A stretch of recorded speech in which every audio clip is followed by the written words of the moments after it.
Et puis j'ai encore une autre info, nous étions en Israël, nous avons passé une semaine à Haïfa et puis une semaine à Jérusalem. C'était un bon temps, nous avons participé à la marche des nations et dans cette marche des nations, il y avait à peu près 70 nations qui sont venues. Nous nous sommes mis avec un groupe de Français et derrière nous il y avait les Togolais. Comme l'attente était tellement longue que nos amis Togolais, dès que la porte est ouverte, allez, ce qui fait que c'était une grosse pagaille avec les Français, mais l'important c'est qu'il y avait la joie. C'est qu'il y avait la joie et les gens étaient contents de voir toutes ces nations. Il y a aussi ce qui m'a fait plaisir, beaucoup plaisir, c'était beaucoup de Chinois, de Pékin. Et quand on sait, on a pris longtemps pour quelque part que l'oppression communiste soit libérée de ce pays. Et aujourd'hui, il y a plein de chrétiens chinois qui viennent à cette marche pour Jésus. Il y a eu plusieurs pays européens. Je ne vais pas tous les citer, et des pays africains comme le Nigeria et d'autres. Et vous savez, bon, des fois, nous, on est venus dans un costume traditionnel au Savoyard, et ce qui m'a... on cherchait notre rue à un moment donné, en finissant notre marche, et à un moment donné, on s'est un peu perdu, et Blandine cherchait dans le plan. Et puis, moi, j'étais là en train de regarder les rues, lui dire les rues. Et une dame juive s'est avancée vers Blandine et lui a dit mais je vois que vous êtes dans le costume. Elle a posé des questions, mais vous étiez dans la marche. Et il y avait une vraie reconnaissance de ce qui était fait pour Israël. Parce qu'on décrit tellement Israël. Vous savez, les gens souffrent et aujourd'hui c'est une nation comme nous, hein, c'est comme vous, comme nous les Français, comme d'autres nations. Et pour eux, ça leur réconfortait le cœur de voir que des gens pensaient et avaient un discours différent pour Israël. Et on a pu parler justement de la foi un petit peu. C'était quelques mots et je peux vous assurer qu'il y a des gens qui venaient, on nous tendait la main, on leur serrait la main. Il y a des gens qui étaient émus et qui étaient vraiment touchés par ce témoignage des chrétiens amis d'Israël qui étaient là en même temps pour prier, pour bénir Israël. Et puis un soir, je le dis parce que je pense que c'est important, j'avais un petit fardeau sur mon cœur et nous allions à une réunion et une rencontre, un temps de Shabbat, et c'était un petit repas et puis un petit partage biblique et j'avais un peu un fardeau sur mon cœur et je me disais mais c'est dommage pour nos amis sourds, malentendants, qui n'y a rien pour eux, c'est-à-dire qu'il n'y a rien qui est fait pour eux. Puis j'avais ce fardeau, je pensais à ça, et j'arrive dans cette réunion, je discute avec une jeune fille, qui était une jeune fille qui était prof de gym et qui était une traductrice, soit muet, et qui se préparait à être guide en Israël. Et ils organisent, ils avaient déjà fait un essai l'année dernière, ça n'a pas marché, mais ils organisent un voyage.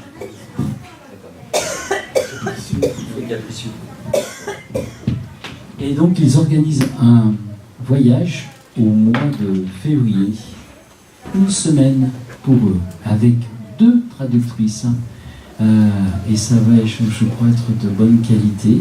Et je me suis dit, chouette, merci Seigneur. Amen. Des gens qui ont pris conscience de ça, parce qu'ils ont aussi besoin de connaître. Vous savez, Israël, ce sont les racines de notre foi, et je crois qu'on ne doit pas le négliger, l'oublier. Amen, et merci pour tout ce qui s'est passé, là, tous, à chaque fois qu'on lit la Bible.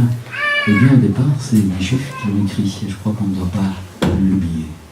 Et je crois qu'on n'a pas peur de le dire. Je parlais avec des Kurdes cette semaine, je suis en train de tailler, quand je suis rentré, tailler mes troènes. Puis il y en a un qui me voit, puis il me proposait à boire. Et alors je lui dis, vous savez, je suis allé en Israël. Et j'ai lu dans un livre de géopolitique, vous savez que Benjamin Netanyahu, je lui dis, il est kurde. Il m'a regardé. Il est kurde et donc c'est le premier ministre israélien. Je me suis dit, tiens, allez, je vais envoyer une petite pastille gentille. Bon, certains sont athées, ou d'autres sont peut-être musulmans, certains normalement sont chrétiens.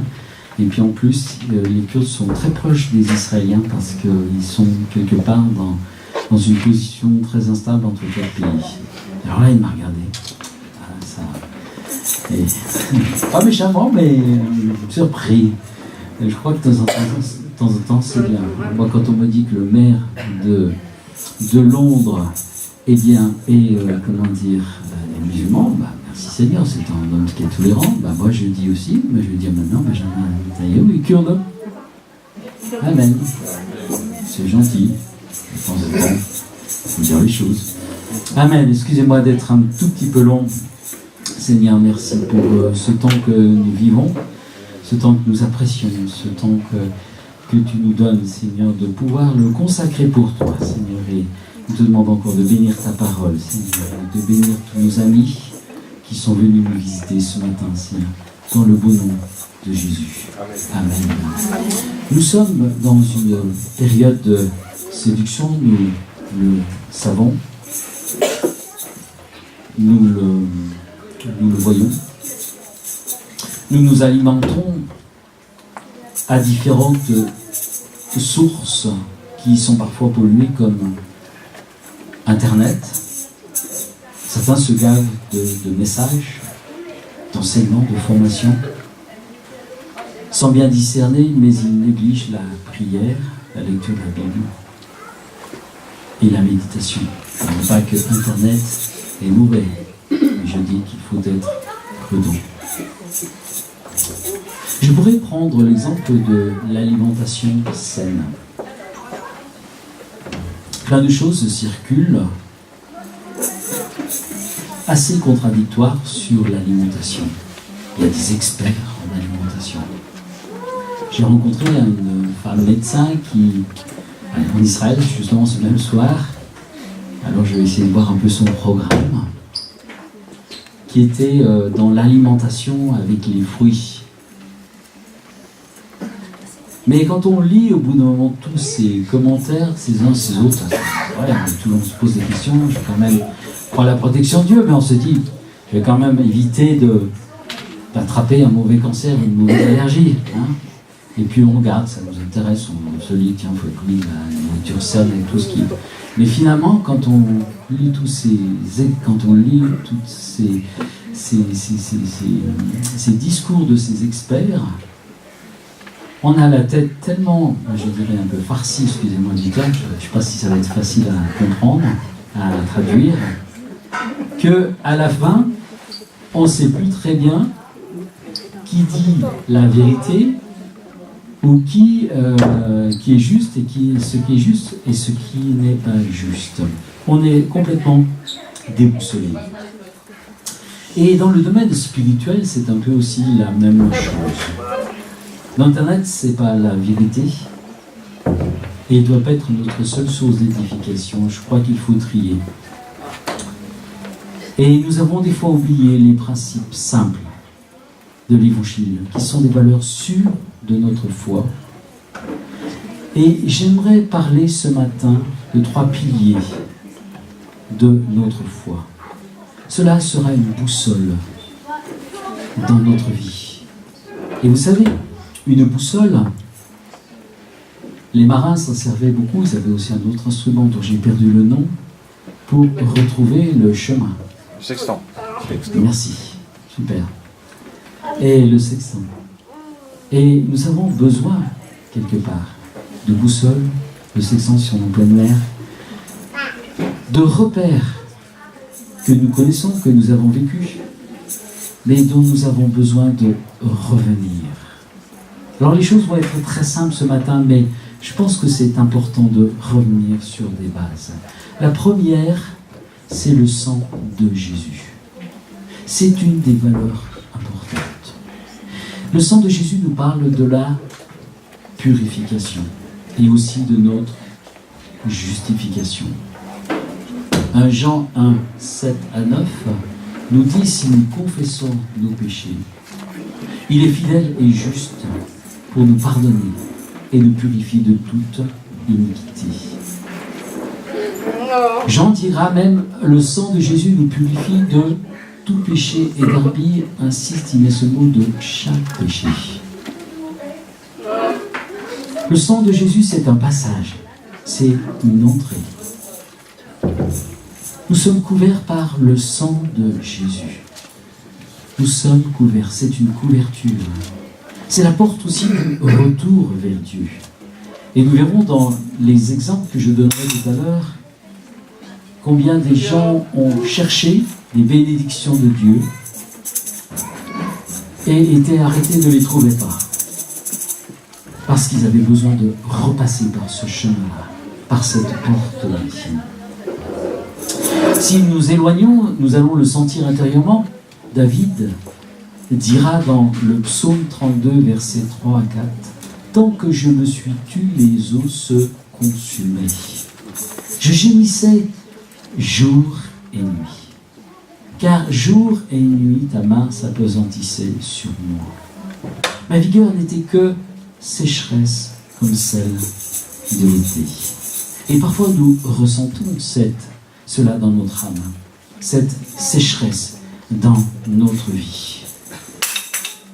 Est-ce que nous n'avons pas négligé un péché que nous avons mis de côté, un manque de pardon, une amertume, un ressentiment que nous n'avons pas traité?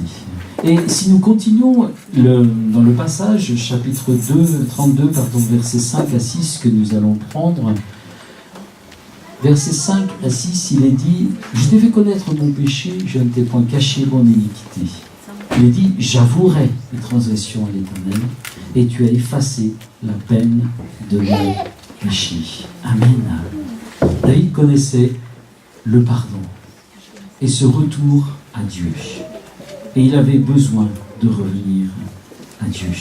Tant que nous nous replierons sur nous-mêmes, eh bien, nous serons dans cette attitude d'âme languissante. Dans cette impression, eh bien, d'être pas bien, d'être angoissé. Et parfois, cette cause, comme je l'ai dit, cet obstacle, c'est notre péché. Parfois, notre mal intérieur va se traduire vers l'accusation des autres. C'est mon frère, c'est la nation, c'est l'Église, c'est les autres. Dès le départ, dans le Jardin d'Éden, quand nous lisons, et nous allons prendre ce passage qui se trouve dans Genèse, chapitre 3, versets 12 à 13, je vais le lire, mais vous pouvez le suivre soit sur l'écran, soit sur vos Bibles. C'est intéressant le texte, parce que Dieu se sent que l'homme s'est séparé, l'homme et la femme se sont séparés de lui, il sent qu'il y a un malaise qui s'est créé dans cette relation, et l'homme se justifie. Et on lit ça, qu'est-ce qu'on lit dans le texte? La femme que tu as mise auprès de moi m'a donné, vous avez vu, c'est même pas marqué du fruit de l'arbre, mais de l'arbre, et j'en ai mangé. Alors Dieu pose aussi la question à la femme. Et qu'est-ce qu'elle dit? Le serpent m'a séduit, et j'en ai mangé.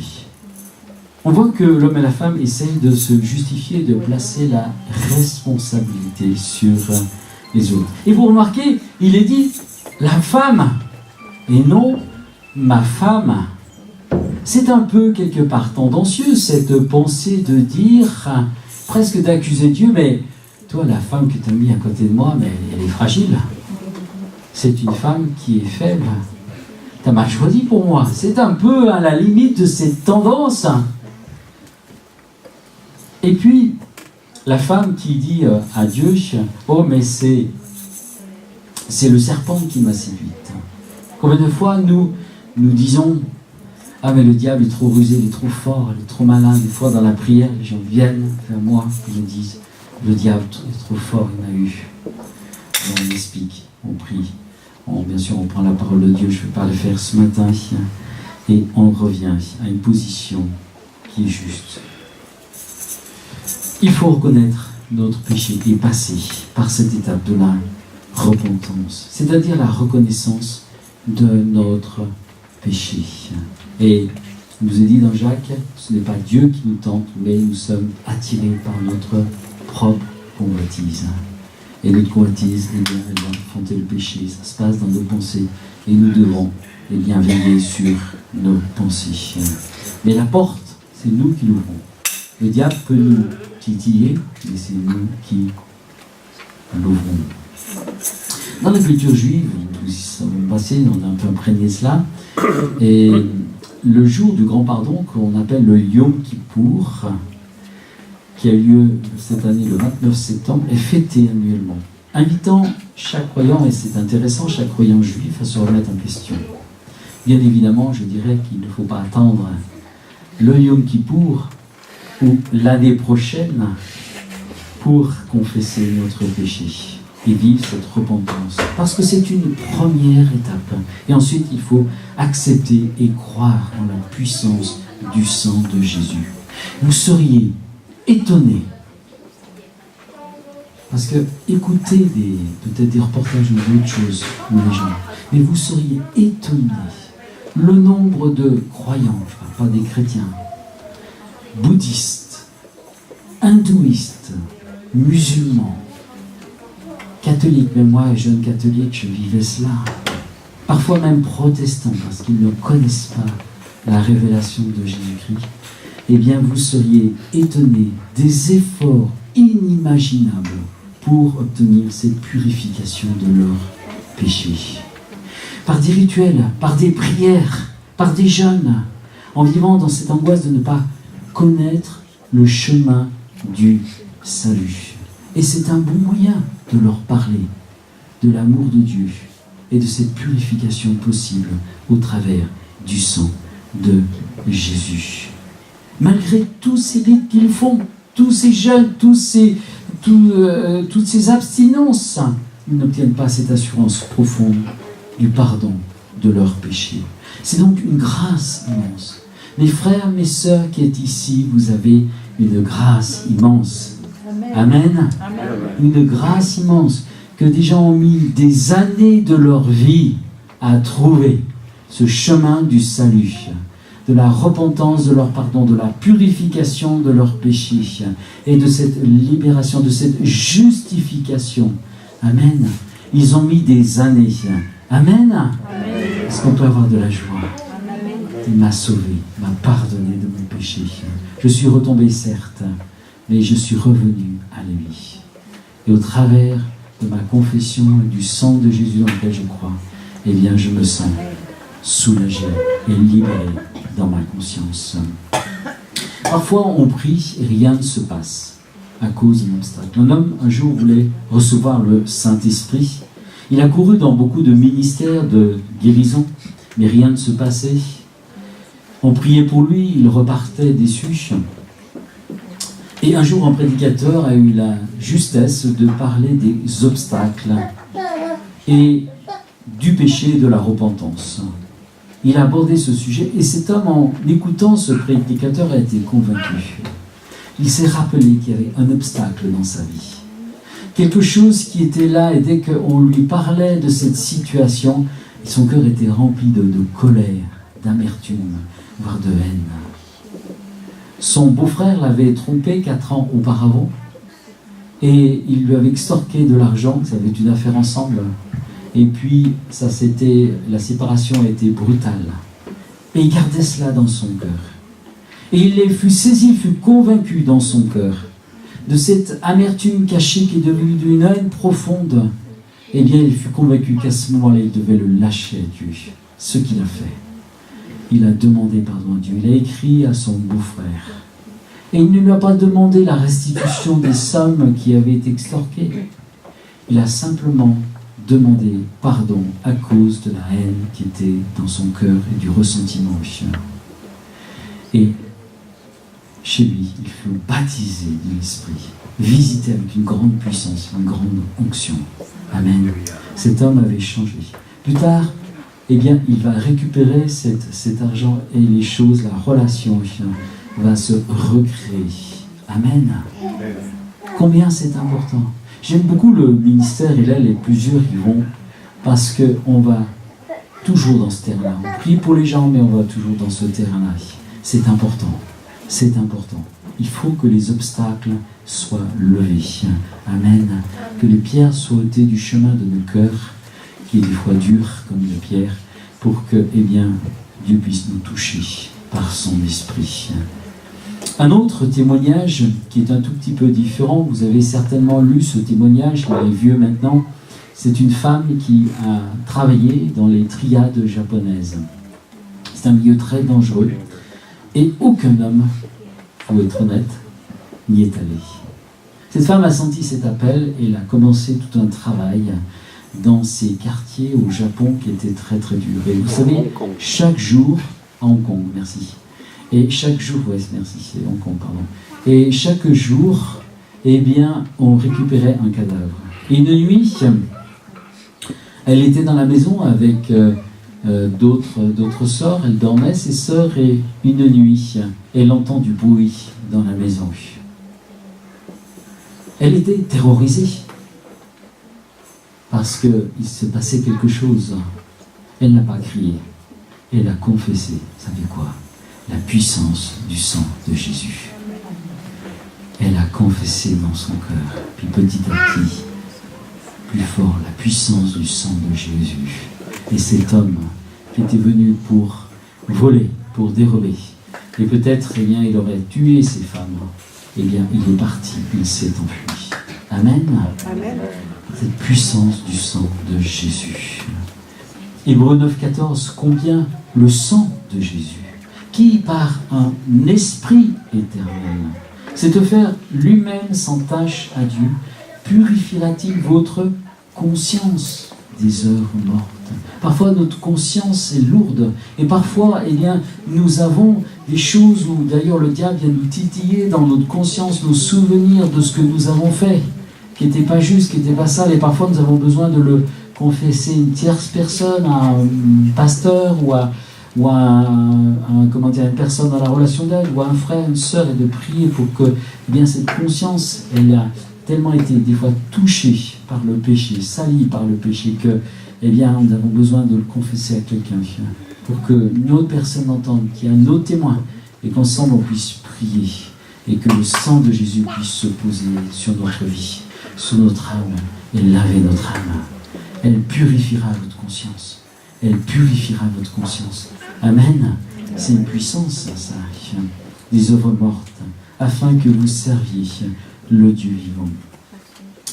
Et une fois que tu as confessé abandonné en croyant au sang de Jésus, la porte de la communion avec le Père s'ouvre et la porte des ténèbres se ferme.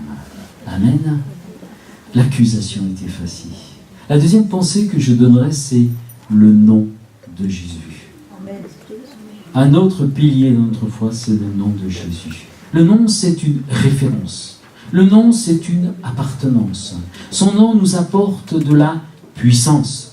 Joseph, le père adoptif de Jésus, est ennuyé parce que sa fiancée, et Marie, est enceinte.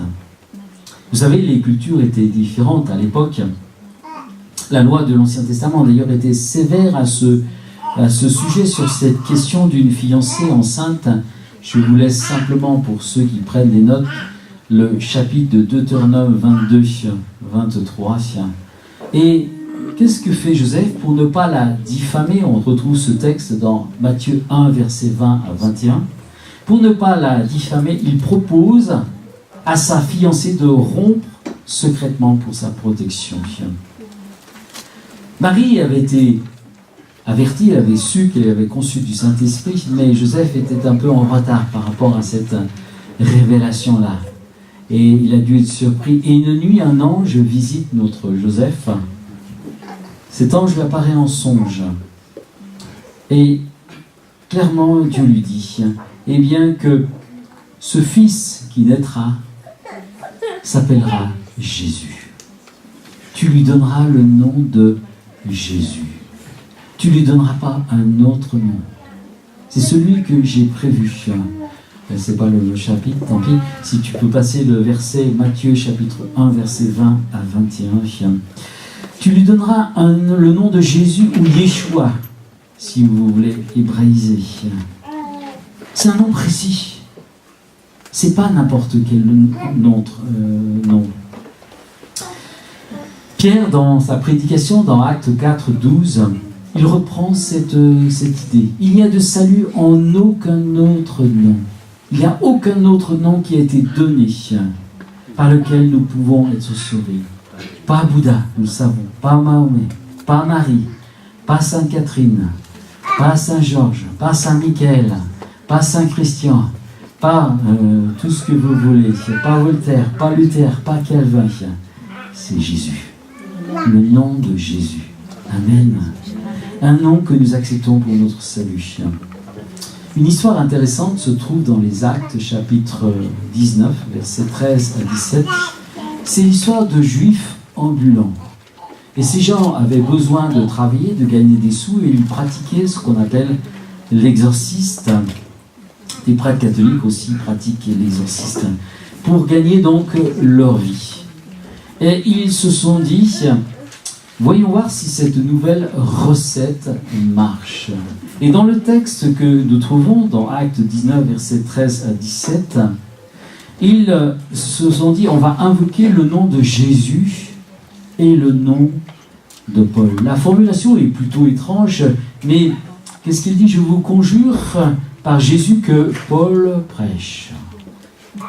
C'est comme s'il disait, je vous conjure par Jésus que Georges ou Jérôme ou Olivier ou Christian prêchent. C'est une mode pour eux. On entend parler de Jésus et on tente le coup. On y va, pourquoi pas. Le diable a bougé, c'est vrai, mais pas dans le bon sens. Qu'est-ce que nous dit le texte? Ils se sont retrouvés nus et déchaussés. Ils ont pris une bonne dérouillée et ils ont dû s'enfuir de la maison.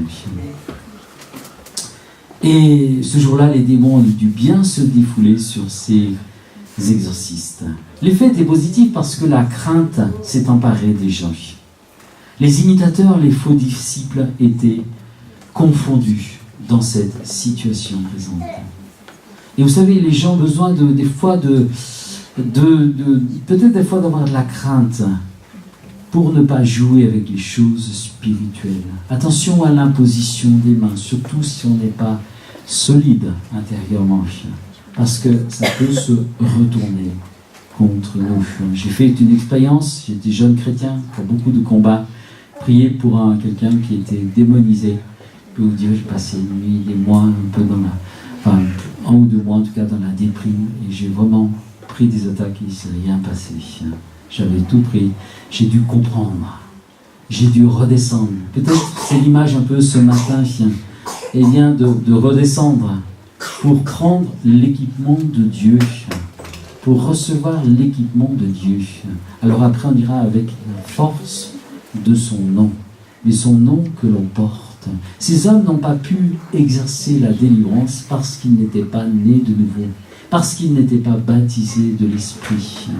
Ils ont fait de l'exorcisme, mais ils n'avaient aucune puissance, parce que c'est au nom de Jésus. Qu'est-ce que dit le démon d'ailleurs? Il dit, je connais Jésus, je connais Paul, j'en ai peur, mais vous, je ne vous connais pas. Allez. Et le pugilat a commencé. Tu peux imiter tout au tard, mais ça va chauffer pour ton matricule. C'est en son nom que les gens sont guéris et délivrés. Amen. Amen. La première épître de 1 Corinthiens 1,30, qu'est-ce qu'il est dit? C'est par lui que vous êtes en Jésus-Christ, qui par Dieu a été fait pour nous sagesse, justice, sanctification et rédemption. Parfois nous cherchons de la sagesse, mais c'est en Jésus. Nous cherchons de la justice, c'est en Jésus. Nous cherchons à nous sanctifier, mais c'est en lui que les choses se font. Amen. Et cela est très important. Cela dépend quelque part. Si je veux être sanctifié, cela dépend de la nature de son esprit qui est en moi. Et c'est toujours en son nom.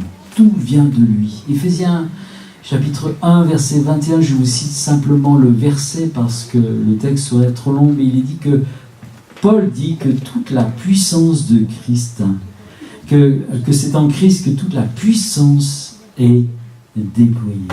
Dieu l'a fait asseoir au-dessus de toute puissance, de toute domination, de toute autorité, de tout nom. Il est le chef suprême de l'Église. Confessez son nom. C'est en son nom que les choses se font. Et tout a été fait en lui. C'est trop long de parler ce matin de cela, mais ce serait un sujet, je dirais, qui est très important. Amen. Nous soyons. Et tout repose en lui. Nous avons tout pleinement en lui. Amen. Confesser le nom de Jésus peut aussi nous apporter, des représailles. Des fois de l'opposition, de la persécution, parce que, eh bien, on génère, on dérange, parce que c'est la puissance de Christ qui habite en nous, puissance de vie, puissance de grâce, puissance de lumière. Et des fois, les gens sont mal à l'aise avec nous parce qu'ils sont habités par une puissance mauvaise. Il ne faut pas avoir peur. Je pense à ce texte de la conversion de l'apôtre Paul qui se trouve dans les Actes. Et qu'est-ce qu'il est dit? Vous savez qu'une lumière comme ça a jailli, comme un éclair, il lui est tombé dessus, et il s'est retrouvé précipité par terre. Et là, il voit apparaître Jésus. Et qu'est-ce que Jésus lui dit? C'est moi que tu persécutes. Ce n'est pas les partisans de la secte des Nazaréens que tu persécutes, mais c'est moi que tu persécutes. C'est mon nom que tu persécutes. Et parfois, quand vous êtes attaqué, c'est parce que les gens sentent le nom, la présence de Christ en vous. Et c'est pour cela que vous avez des fois des oppositions. Amen. Des hommes épiscopaliens sont allés voir un jour un malade. Et ce malade était mourant, et ils sont allés prier pour lui à son chevet. Puis ils sont repartis, rien ne s'était passé, son état s'est aggravé. Et à un moment donné, un homme a eu cette révélation. Il a dit, on va confesser le nom de Jésus. Alors ils sont revenus au chevet de ce malade, et ils ont confessé le nom de Jésus dans son oreille. Ils ont continué, ils ont prié, confessé. Et cet homme a été rétabli. Ils ont expérimenté la puissance du nom de Jésus. Dans Jean 16, versets 23-24, Jésus dit à ses disciples, « Ce que vous demanderez au Père, il vous le donnera en mon nom. » Tout repose en Christ. L'ordre est respecté. Ce que vous demanderez au Père, il vous le donnera en mon nom. C'est dans son nom. Et la troisième idée, c'est la croix de Jésus. La croix, c'est un chemin. La croix, c'est un chemin pour la victoire sur le péché et sur nous-mêmes. Vous savez, la croix est quelque chose d'infâme. Beaucoup de gens étaient crucifiés à cette époque-là, au temps des Romains, et ils mouraient comme des suppliciés sur les chemins, sur les routes. C'était horrible. Il y avait plein de crucifiés à cette époque-là. Et le crucifié meurt dans une agonie qui est lente. Vous savez, nous, on élève, on l'a enlevé, nous, la croix, mais comme ça, on a changé notre décor. Mais dans nos bâtiments, sur nos édifices, sur nos temples, sur nos églises, on met des croix. Je ne pense pas que les premiers chrétiens auraient posé des croix. Ils préféraient le signe, vous savez, ictus. C'est le signe, ça veut dire en grec, poisson sauvé. Et quand ils se retrouvaient dans des lieux de réunion, notamment dans les catacombes où ils se cachaient, dans des lieux secrets, des lieux privés, pour se retrouver avec frères et sœurs, pour avoir des cultes en commun, eh bien, ils mettaient ce signe du poisson. Et on savait que c'était là, on savait le chemin, après, on ne se trompait pas. Et c'est comme cela qu'on a retrouvé des années plus tard, eh bien, des signes de poisson, enfin, le sigle du poisson dans les catacombes. La croix aussi, pour le juif, représente aussi une malédiction, car elle rappelle ce que firent les nazis, utilisant l'emblème d'une croix. La croix, c'est un principe, en soi un principe de mort, mais de résurrection. Et Jésus, ce qui est surprenant, c'est qu'il prend rapidement cet exemple en invitant les disciples à choisir la croix, c'est-à-dire à choisir le chemin du renoncement. Quiconque ne porte pas sa croix ne me suit pas, il ne peut être mon disciple. Luc 14, 23. Quiconque ne porte pas sa croix, ne me suit pas, ne peut être mon disciple. Si quelqu'un veut venir à moi, qu'il prenne sa croix, qu'il se charge lui-même de sa croix, qu'il renonce à lui-même.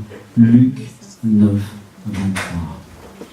Certains se sont dit, oh, porter une croix en bois ou une croix en métal, joliment décorée, en plus elle vient de Jérusalem, eh bien, quelque part, c'était bien. Mais c'est plus que cela. C'est plus que cela.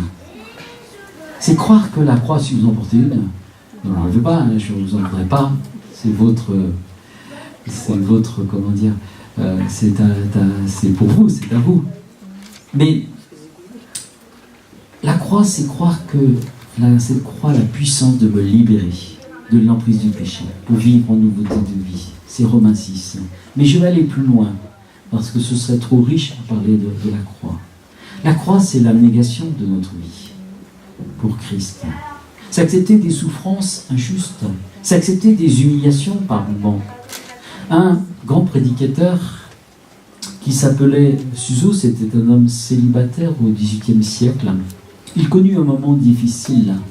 Il était un homme admiré, respecté, honoré, il avait une notoriété, il vivait comment l'onction de Dieu, et un jour une femme arrive à sa porte avec un bébé qui était dans ses mains. Elle frappe à la porte, cet homme ouvre et elle crie tout fort, c'est le fruit de votre péché. Et elle a crié tellement fort que ce village a entendu. Et cet homme s'est retrouvé avec ce bébé dans ses bras, mais qu'allait-il faire?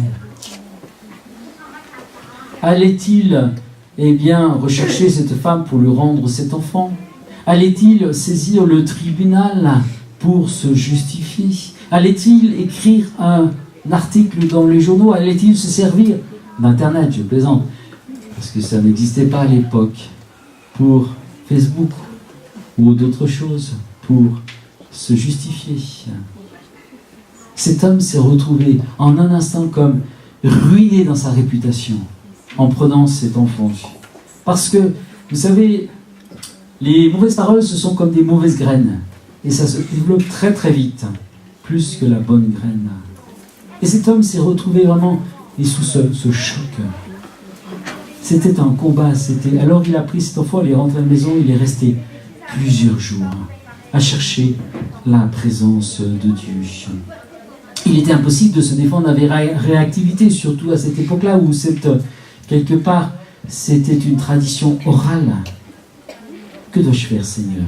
Et le Seigneur lui répond, souffrir de l'injustice sans se défendre comme je l'ai fait moi-même. Souffrir pour les péchés des autres et ne rien dire. Et il comprit une nouvelle réalité de la croix et il se l'appliqua. Il éleva cet enfant comme le sien. Des années passèrent. Cette femme revint pour ensuite confesser son péché et déclarer l'innocence de cet homme à tout le monde. L'œuvre était faite dans le cœur de Suso. Parce que Suso l'a vaincu en appliquant la croix dans sa vie, en renonçant à se justifier, en acceptant quelque part l'offense qui lui était faite et en quelque part regardant à Jésus pour le justifier. Une des armes aujourd'hui que le diable utilise est l'offense, qui souvent nous déstabilise et bloque l'onction dans notre vie. Vous savez, cette arme, l'offense, utilise les hommes politiques, les hommes et femmes médiatiques aussi. Et je pense que certains doivent souffrir profondément d'avoir été injustement humiliés. Que l'on ait craché sur eux, qu'on ait dit des choses qui étaient sales, souillées sur leur vie.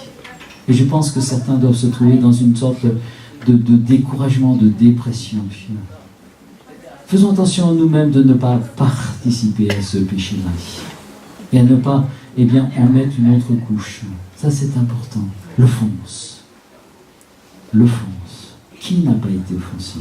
Qui n'a pas été blessé? Qui n'a pas été touché par cela? Vous savez, tous les séminaires de l'onction sur la guérison, sur la relation d'âme, ne feront pas bouger un iota dans votre vie si vous ne décidez pas de renoncer. de renoncer à vous défendre, si vous ne déposez pas cette offense au pied de Jésus, et vous ne dites pas, Seigneur, eh bien, c'est ton affaire, ils m'ont blessé, mais je regarde à toi. Ils t'ont aussi blessé, ils t'ont aussi humilié, ils t'ont craché au visage, ils t'ont mis une couronne sur ta tête, ils t'ont blessé, ils t'ont injustement châtié alors que tu étais innocent. Et on t'a pris pour un meurtrier, on t'a condamné avec les meurtriers. Combien Jésus a souffert, combien Jésus a été offensé. Et qu'est-ce qu'il a dit? Pardonne-leur, parce qu'ils ne savent pas ce qu'ils font. Pardonnez ceux qui vous ont froissé. Et retournez vos offenses en une moisson de bénédiction. Vous savez, c'est un combat.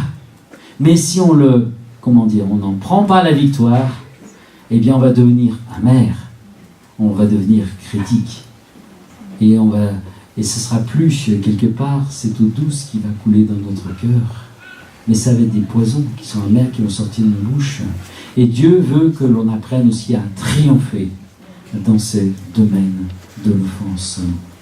N'est-ce pas d'ailleurs l'expression de cette prière sacerdotale que Jésus nous invite à prononcer? J'ai eu du mal, jeune chrétien, à prononcer cette prière, parce que je l'avais tellement prononcée dans le milieu religieux où j'étais avant, on le disait constamment comme une ritournelle. Et plus tard, quelques années plus tard, j'ai comme été guéri de cette prière. J'en ai compris tout le sens, toute la puissance. Pardonne-nous nos offenses. Nos offenses. Celles que nous, nous distribuons des fois allègrement sur les autres sans même faire attention. Et je disais l'autre fois que quelqu'un qui est blessé va blesser les autres. Pardonne-nous nos offenses. Pardonne-moi, j'ai dit une parole de travers.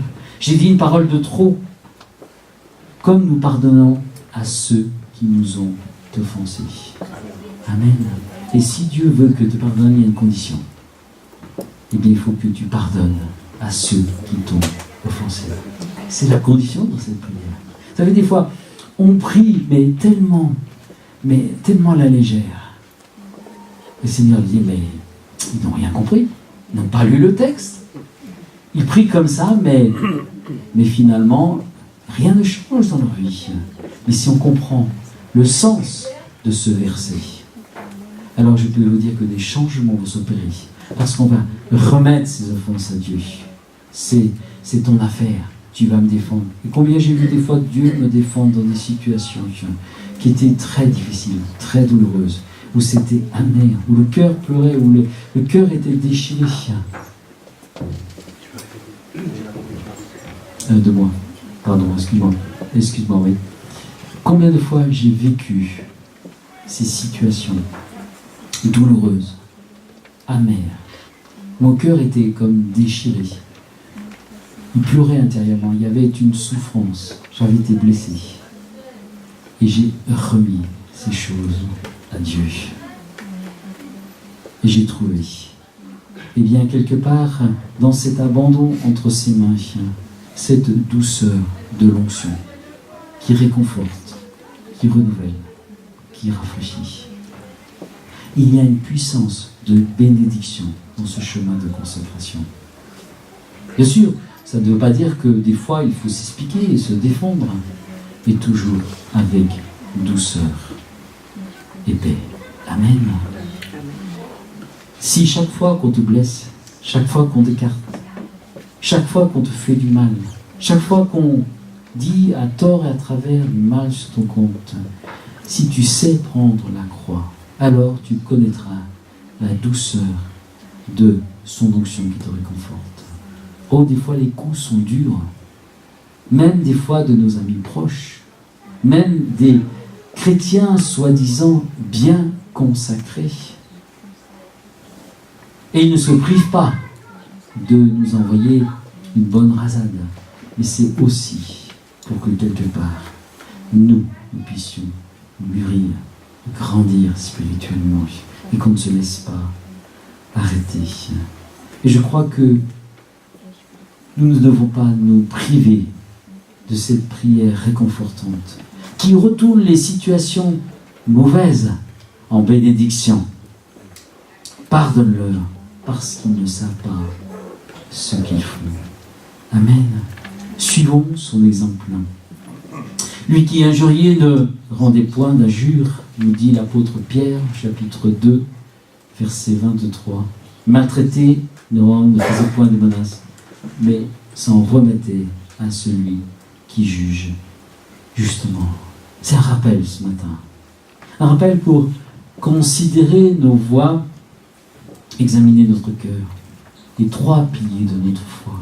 Le sang de Jésus, c'est notre purification, c'est notre couverture, c'est notre justification, c'est la porte d'entrée, la porte du retour vers Dieu.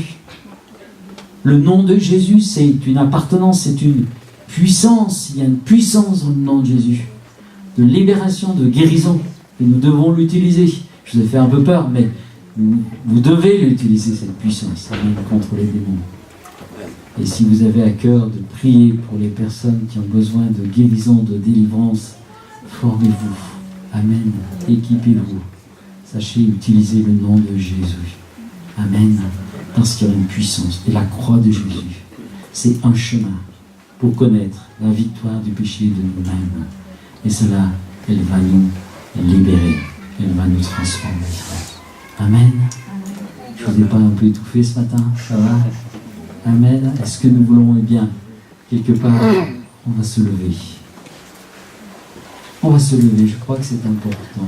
Pas faire avancer les personnes, mais on va prier ensemble. Vous savez,